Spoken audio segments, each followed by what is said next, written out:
So Lynn. Yes. Oh, well, first of all, I want to thank all of Vino 301 guests for viewing our video today, and I am here with Lynn Basignani, and we are at Basignani Vineyards, one of the original Maryland vineyards.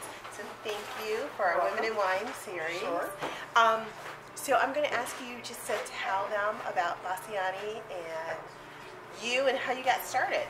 Okay. Well, my husband wanted to make wine for us to drink, and so he started buying some grapes from California when we first got married. So this was in 1974, and he did that for a long while. But then he didn't really like the grapes that he was able to get, and so he decided he wanted to plant his own grapes so he could get the best grapes possible.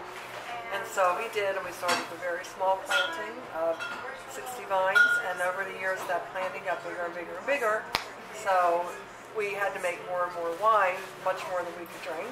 Right. So one thing just led to another, and he was learning how to make really good wine during those years, and in 1986 we decided to bond and sell our wine to everybody else. Wow. So. Wow, and how many acres do you have now? How many vines are? We have about 11 acres on this property. Okay. A vineyard. And a lot of those are older vines, like at least back to 1975 or so. And we also have another vineyard site that we have taken over in Carroll County called the Monterey Vineyard. Oh. Was one of the pioneers in the state. And so we took over his vineyard after he no longer was operating and he passed away. And we lease that property and get grapes from there. A lot of our Cabernet comes from that vineyard. Wow. So, so there's almost 100 vineyards in the state of Maryland, which is hard to believe. I know. When we started, we were the 12th one. Wow. So you've seen a lot of changes in the industry.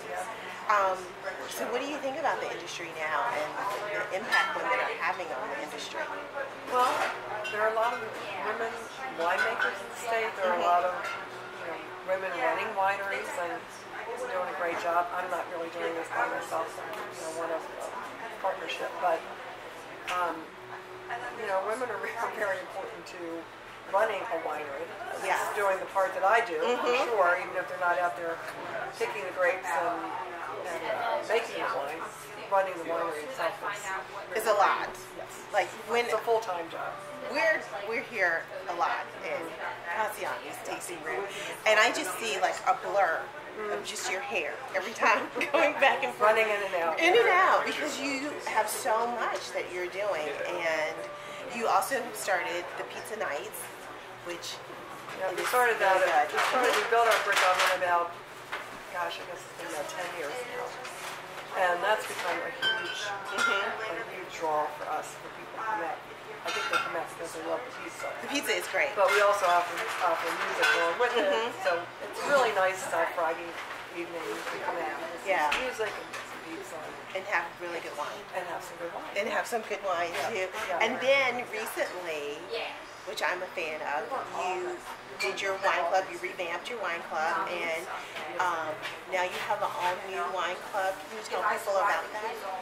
Yeah, it's really great, and we wanted to do it because we wanted to get to know our customers better. We had a huge taste club, we called it, with people that would come up and buy a case, with a card on them, kept them on file, and they might come up a year or two later and buy another case. Well, you don't really get to know your customers that way. So this way, every 4 months, there's a release of wines, whatever they decided to join up for the wine club. Then we have a pickup party, and so we're having our second pickup party March the 1st. So this Friday night, actually. Okay. So, that's great. Next Friday night. Next Friday night. And so we have some food. We have Mama Mish, which is a really great caterer.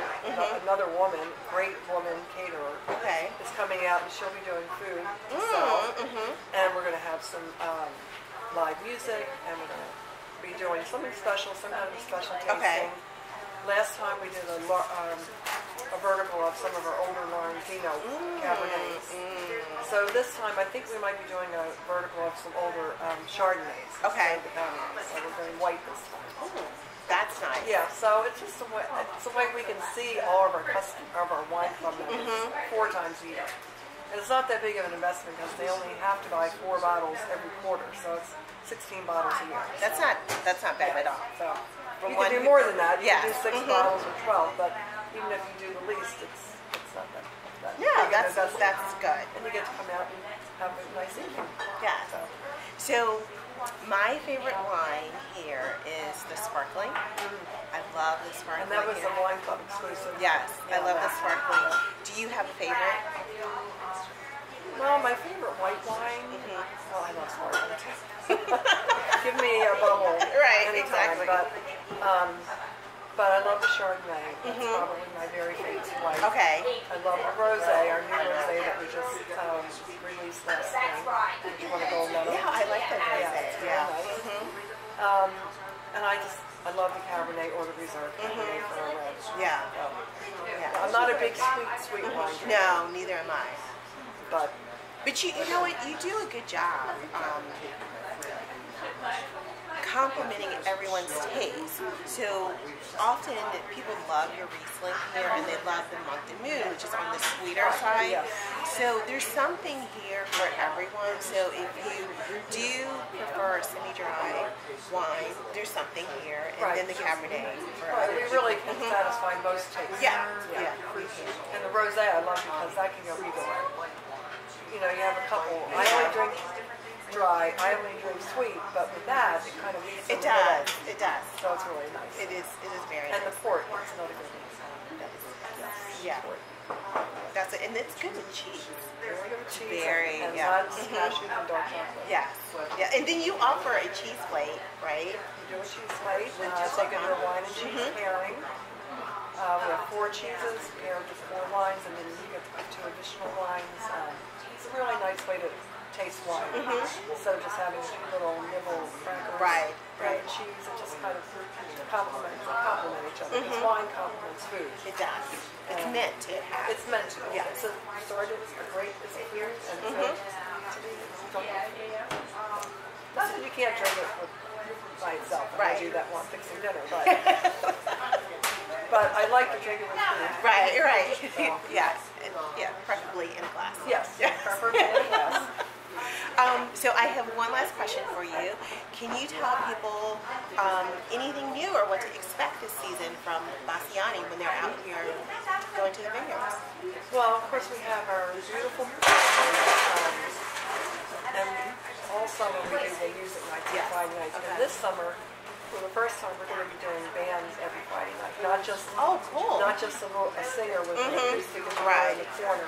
We're going to be doing bands. So everybody should really look at our website and the lineup for the bands that we're going to have. Some really good bands. A band that plays Beatles music. Another big band called Sagamore Band is coming twice. And pretty much every Friday night there will be something going on. And that'll be with pizza and wine and the band. And then we're doing trivia nights on Saturday nights. Okay. So that's another fun thing. We'll have to be something going for that.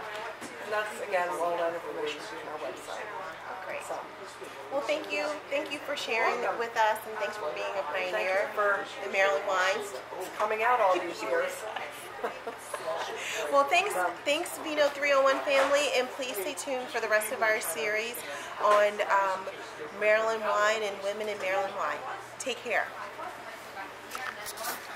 Well, how was that? That was great.